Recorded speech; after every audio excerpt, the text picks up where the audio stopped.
한화증권의 사장이셨던 주진형이라는 분이 가끔 신문에 칼럼을 올리십니다. 그 글을 좀 찾아서 읽을 때가 좀 있습니다. 몇 달 전에 그 칼럼에 쓰신 내용을 하나 읽어봤습니다. 그 내용이 이렇습니다. 젊은 사람들과 자주 만나는 자리에서 계속 반복해서 듣게 되는 질문이 하나 있었답니다. 여태까지 살아오면서 멘토가 누구였느냐 하는 질문이었답니다. 처음에는 이 말을 들으면 당신 인생의 스승이 누굽니까? 라는 그런 질문인 것 같아서 곰곰이 생각해보니 마땅히 떠오르는 사람이 없어서 그냥 없다고만 했답니다. 그 귀한 자리에 좀 어렵게 얘기 좀 들어볼까 하고 용기를 내서 물어봤는데 거두절미하고 없다 이렇게 얘기하니까 물어본 사람이 좀 민망해지는 상황이었죠. 근데 아무리 생각해봐도 없는 걸 어쩌겠습니까? 그가 그렇게 기록을 합니다.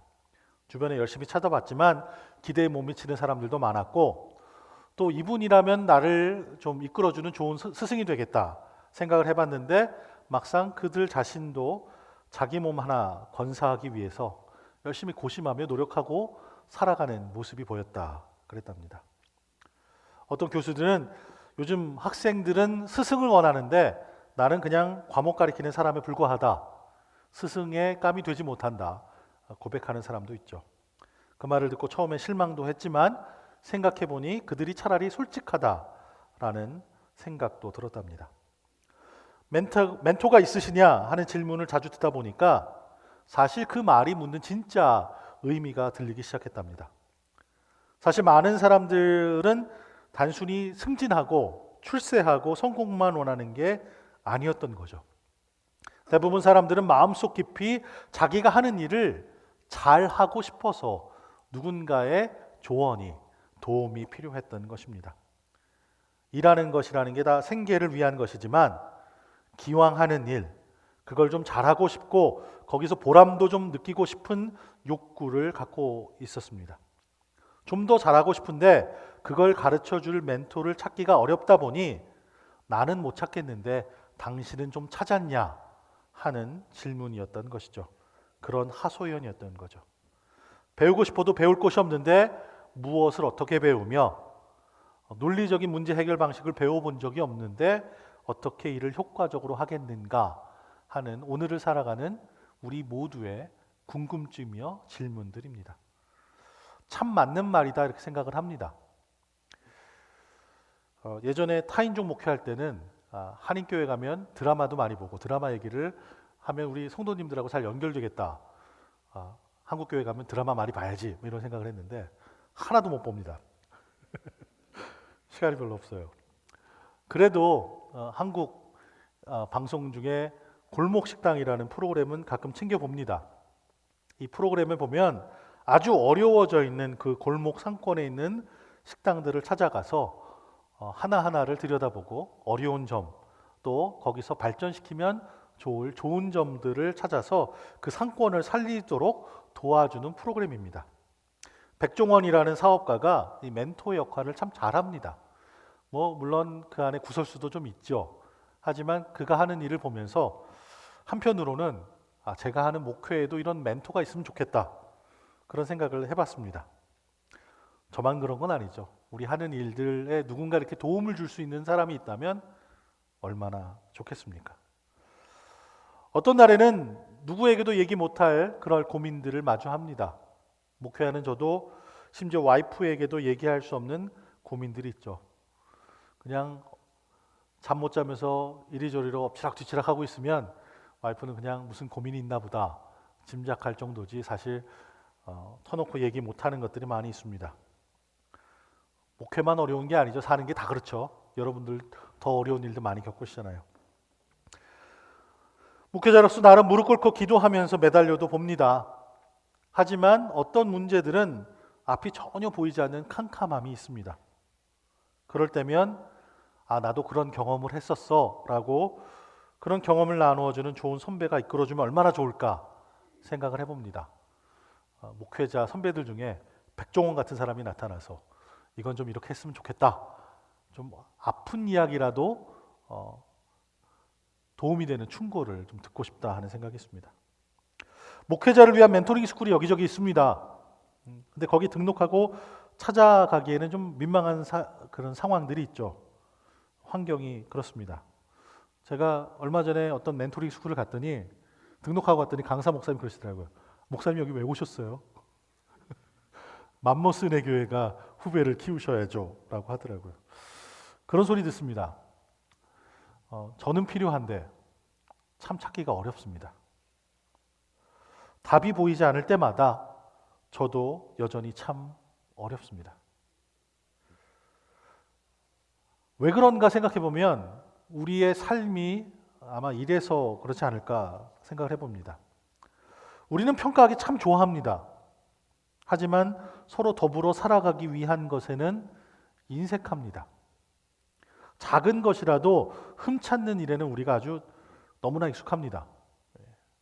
저도 타인종 목회하고 영어로 이 땅에서 계속 살아온 분들과 한인이 아닌 분들 앞에서만 목회하죠. 그분들 앞에서 영어하는 건 쉬운데요. 한국 분들 앞에서 영어하는 건 참 어렵습니다. 한국 사람들 앞에서 영어하면 목사님 거기 문법이 틀렸어요. 이 발음은 이렇게 하셔야죠. 하십니다. 흠찾는 일 우리가 참 익숙해요. 훈련도 많이 받아요. 세탁소에서 얼룩을 찾아내는 것처럼 어쩌면 우리들은 여지껏 살아오면서 흠잡는 일에 너무나도 훈련이 잘 되어 있습니다. 어느 날 작은 식당에 가서 점심을 먹게 됐습니다. 제가 앉아있는 테이블 건너편에 전혀 뵌 적이 없는 낯선 두 사람이 앉아 있습니다. 그 중에 한 사람이 좀 까다로운 사람인가 봅니다. 종업원이 상을 이렇게 차려놓으면서 반찬을 내려놓는데 꼬치꼬치 묻습니다. 부엌은 깨끗하냐? 도마는 청결하냐? 행주는 잘 삶아서 쓰냐? 이 음식 상하지는 않았냐? 며칠 된 것이냐? 듣고 있던 종업원이 견디다 못해 자리를 피합니다. 종업원이 자리를 피하자마자 옆에 앉았던 친구가 막 쿡쿡 찌릅니다. 그 까다로운 사람을 막 나무랍니다. 못 믿으면 먹지 말든가. 그랬더니 옆에 앉았던 친구가 머리를 긁적이 대답합니다. 궁금한데 그렇다고 안 먹을 수도 없고 묻기는 물어야겠는데. 어차피 먹어야 할 음식을 앞에 놓고 이리저리 의심한들 무엇이 더 나아지겠습니까? 먹는 사람 속만 상하죠.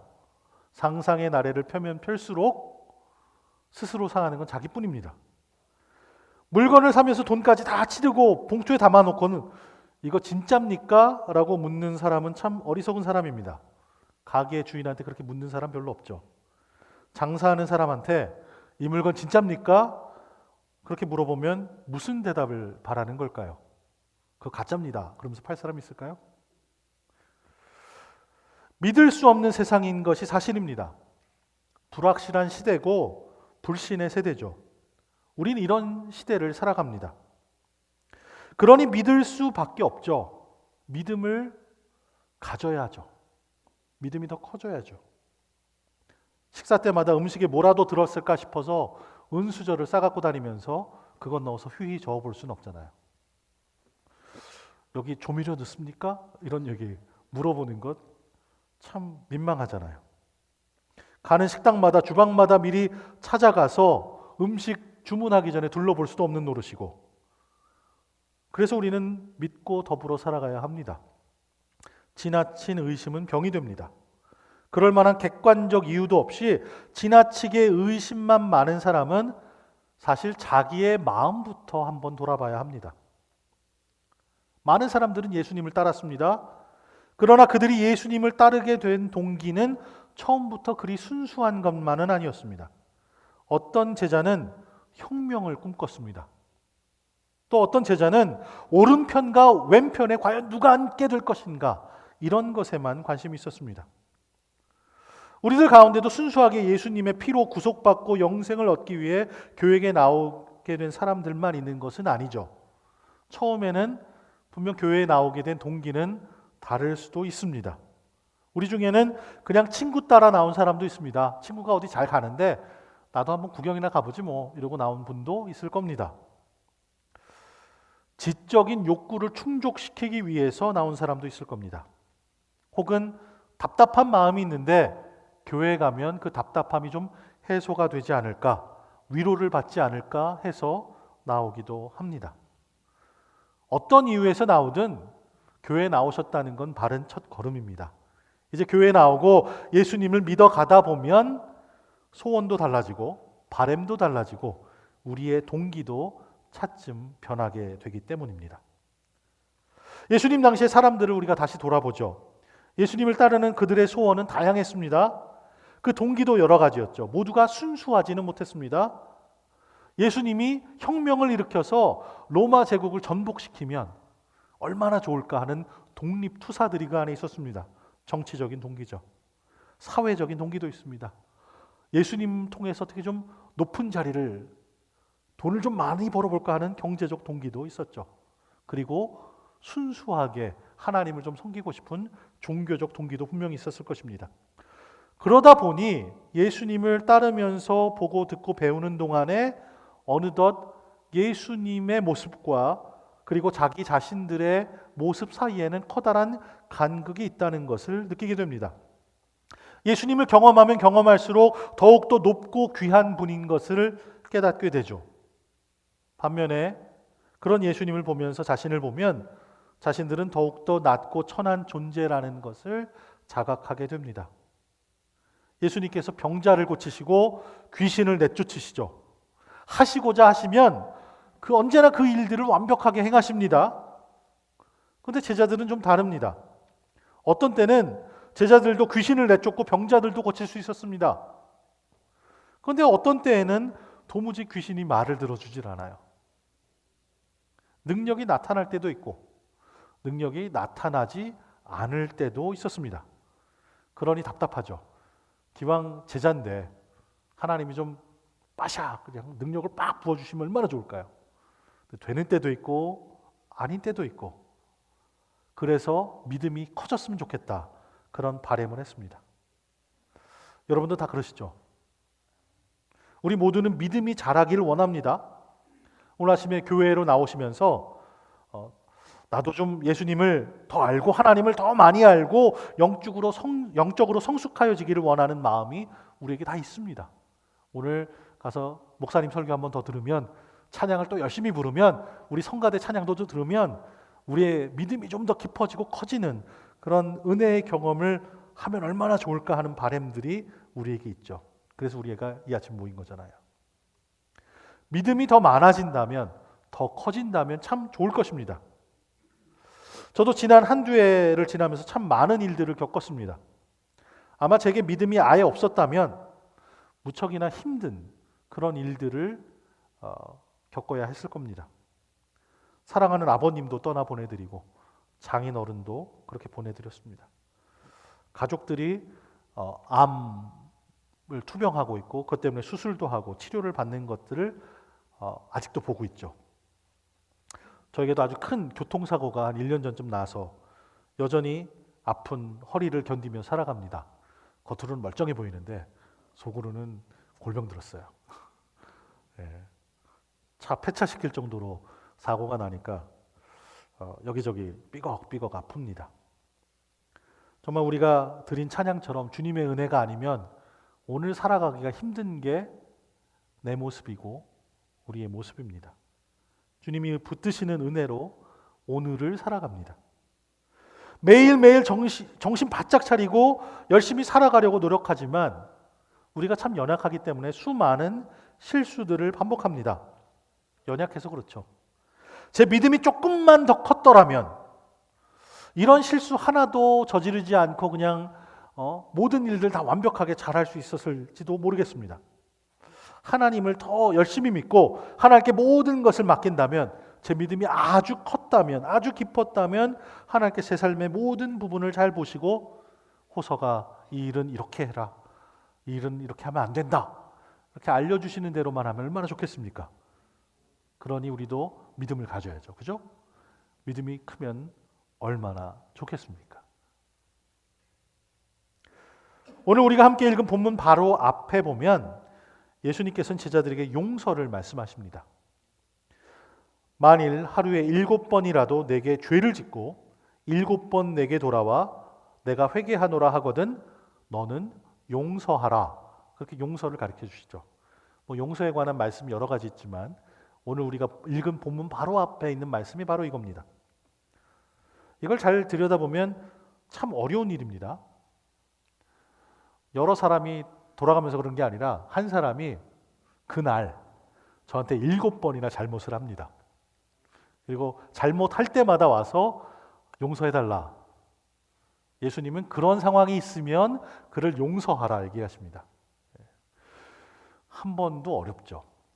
한 번 잘못해도 막 그냥 속에서 막 끓어 넘칩니다. 근데 꾹 참고 한 번 할 수는 있어요. 한국 사람이니까 3세판까지 갈 수 있죠. 3번까지는 할 수 있어요. 그죠? 네.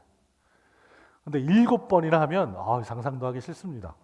7번이나 누군가 나한테 죄를 졌다. 나한테 잘못을 했다.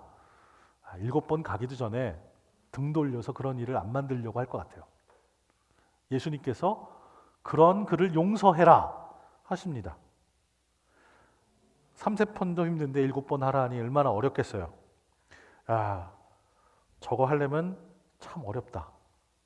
제자들도 우리 같은 인간들이죠.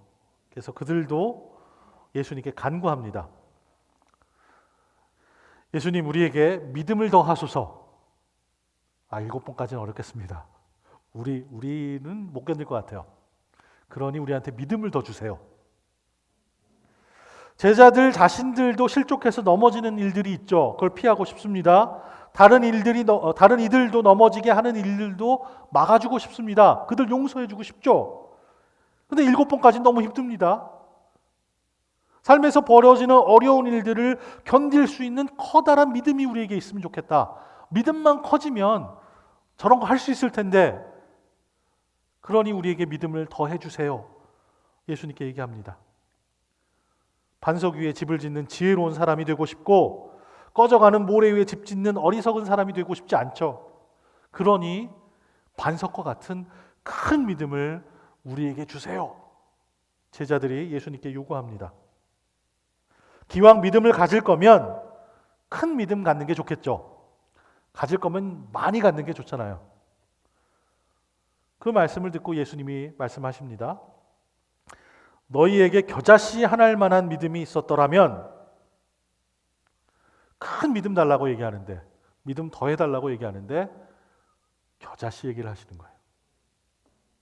또 잘 들여다보면 겨자씨만한 믿음이 너희한테 있다라는 얘기가 아니에요. 겨자씨만한 믿음이 있었더라면 무슨 얘기죠? 겨자씨만한 것도 없다라고 얘기하는 거죠. 겨자씨 매우 작습니다. 우리는 겨자씨를 따로 쓸 일은 없죠. 겨자는 써도 겨자씨를 쓸 일은 별로 없잖아요. 겨자씨는 깨알만합니다. 아마 예수님이 활동하시는 배경이 한국이었으면 깨알만도 못한 이런 얘기를 하셨을 것 같아요. 믿음이 겨자씨만하다 하면 큰 믿음 아니죠. 그것도 없다 하면서 제자들 책망하십니다. 말씀을 들여다보면 예수님은 겨자씨만한 믿음이 있어도 그것으로 괜찮다 하시면서 말씀을 전하십니다. 그렇다면 이 조그만 겨자씨만한 것으로 과연 무엇을 할 수 있을까요? 여러분, 조그만 겨자씨만한 걸로 뭘 할 수 있을까요? 아무리 생각해도 별로 떠오르는 게 없습니다. 근데 예수님은 이어서 이렇게 말씀하십니다. 그 겨자씨만한 쬐끄만 게 있으면 이 뽕나무더러 뿌리가 뽑혀 바다에 심겨라 하였으면 그것이 너희에게 순종하였으리라. 저도 해보고 싶어요. 우리 여기 옆에 드라이브웨이에 큰 나무들이 몇 개 있는데 죽어가고 있어요. 저 어떻게 베면 좋을까? 나무 하나 베는 게 비싸요. 큰 나무 저 정도 되면 1,000불, 한 2,000불 달라고 그럴 수도 있어요. 그러니 우리 겨자씨만한 믿음으로 해결하면 얼마나 좋아요. 바다도 멀지 않은데 이 뽑아서 저기 바다에 가서 빠져라 그러면 그대로 순종하면 얼마나 좋겠어요. 나무를 믿음으로 뽑아서 심는다. 믿음으로. 나무가 큰데요. 굉장한 믿음이 필요할 것 같아요. 마태복음은 조금 다르게 이 부분을 표현합니다. 이 장면에서 예수님은 누가복음에서 뽕나무 얘기를 하시는데 누가가 마태는 예수님이 하신 말씀을 이렇게 기록합니다. 만일 너희에게 믿음이 겨자씨 한 알만큼만 있어도 이 산을 명하여 여기서 저기로 옮겨지라 하면 옮겨질 것이오. 와, 뽕나무도 큰일인데 뽕나무 정도가 아닙니다. 이 산을 깨알 만한 믿음이 있으면 산을 옮긴다 말씀하십니다. 그리고 거기서 그치시는 게 아니에요. 더 이어서 말씀하세요. 또 너희가 못할 것이 없으리라. 와, 그렇다면 이 믿음은 무엇입니까? 우리가 믿음이란 말 많이 쓰죠. 이 믿음이 무엇입니까?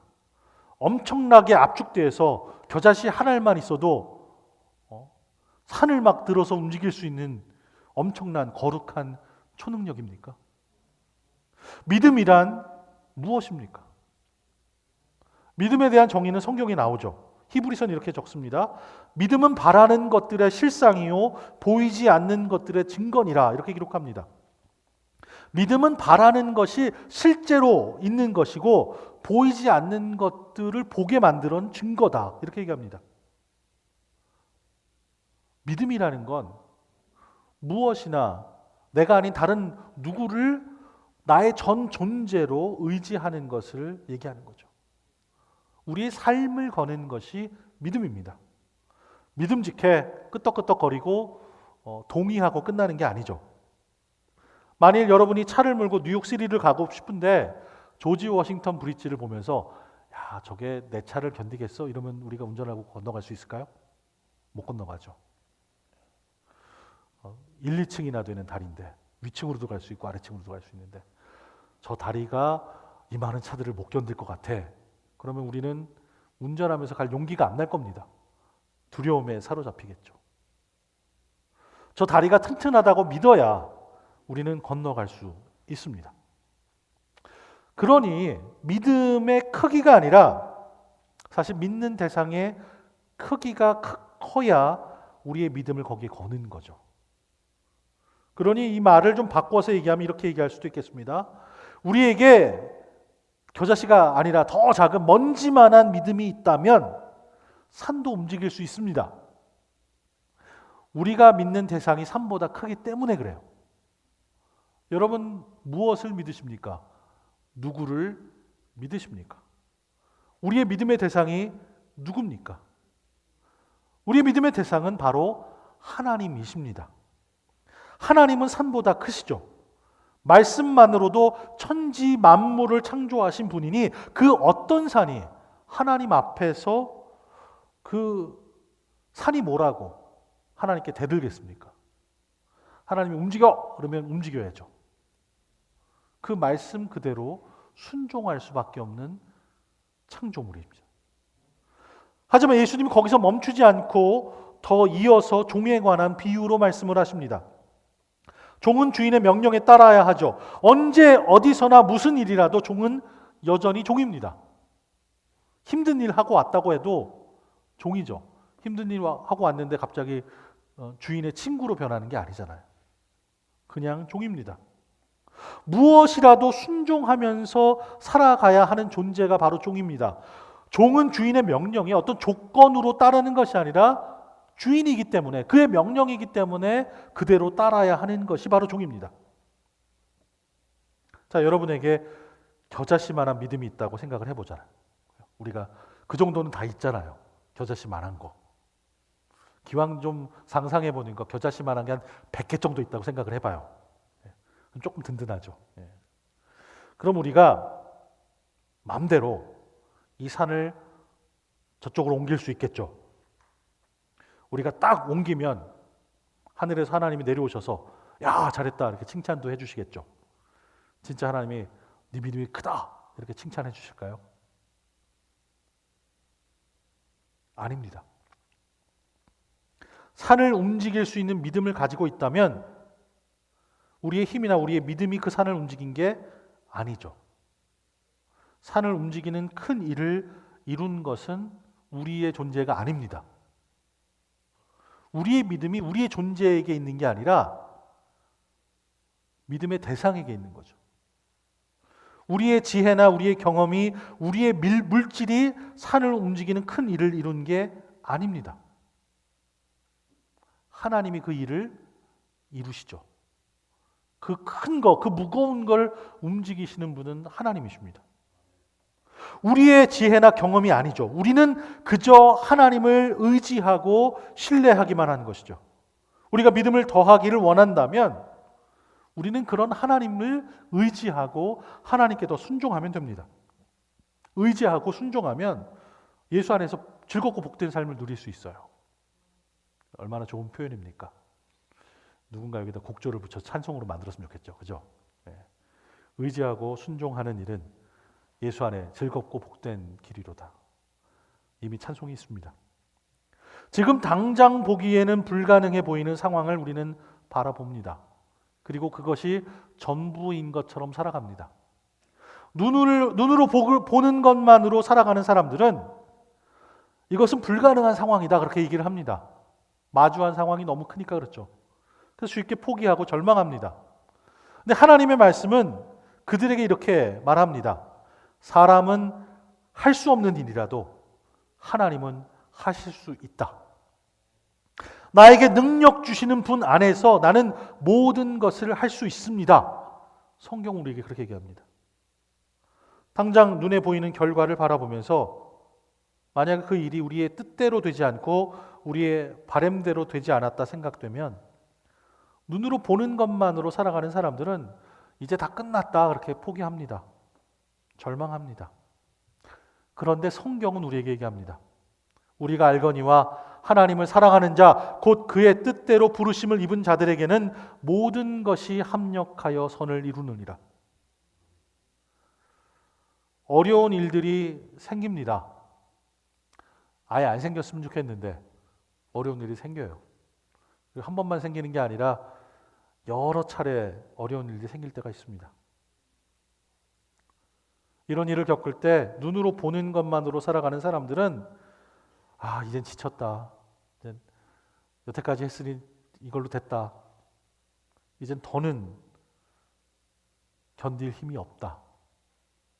그렇게 말합니다. 이민 생활이 참 힘듭니다. 참 외롭습니다. 그럴 때 눈으로 보는 것만으로 살아가는 사람들은 이 세상에 정말 날 이해해 줄 사람은 아무도 없다. 나 혼자밖에 없다. 아무도 나를 돌아봐 주지 않는다. 그러면서 심한 외로움과 고독감에 빠집니다. 그럴 때 성경은 우리에게 얘기합니다. 주님께서 친히 말씀하시기를 내가 결코 너를 떠나지도 않고 버리지도 않겠다. 그렇게 말씀하십니다. 우리의 현실적인 문제가 아무리 크게 보이고 피부로 느껴진다고 해도 그것만을 바라봐서는 안 됩니다. 우리는 하나님의 말씀을 묵상하고 하나님을 생각해야죠. 근데 많은 순간 우리는 문제를 바라보고 문제만을 묵상합니다. 우리는 문제 뒤에 든든하게 서 계신 크신 하나님의 능력을 볼 수 있어야 합니다. 이것이 믿음입니다. 우리는 믿음이 자라기를 원합니다. 지금은 겨자씨만한 것이 자라서 완두콩만해지고 또 그 믿음이 자라서 사과만해지고 더 커져서 수박만해지기를 원합니다. 점점 더 자라기를 원하죠. 경쟁하기 좋아하는 우리는 누구의 믿음이 더 큰가 비교도 하고 싶어 합니다. 교회에서 믿음 생활하는데 내가 저 집사님보다 저 권사님보다 믿음이 더 커졌으면 좋겠어. 그런 마음을 품을 때가 있죠. 근데 중요한 것을 우리는 기억해야 합니다. 믿음의 크기보다 더 중요한 것은 과연 나는 누구를 믿는가입니다. 누구에게 우리의 인생을 다 거는가 하는 것입니다. 만약 여러분의 믿음이 하나님을 향한 것이 아니라면 산을 움직일 수 없습니다. 산이 아니라 흙 한 줌 움직일 수 없습니다.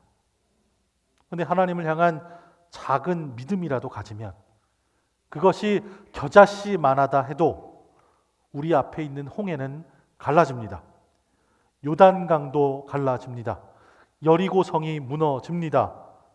뽕나무가 뽑힙니다. 산도 움직입니다. 우리의 믿음이 커서 그런 큰 일이 일어나는 것이 아닙니다. 어려운 일을 당할 때 그 뒤에 서 계시는 든든하신 크신 하나님을 향해 있기 때문입니다. 그 하나님을 향한 우리의 믿음이 작게라도 있어서 그 기적이 일어납니다. 여러분, 그 믿음을 소유하시는 믿음의 자녀가 되시기를 주님의 모 축원합니다. 기도하시겠습니다.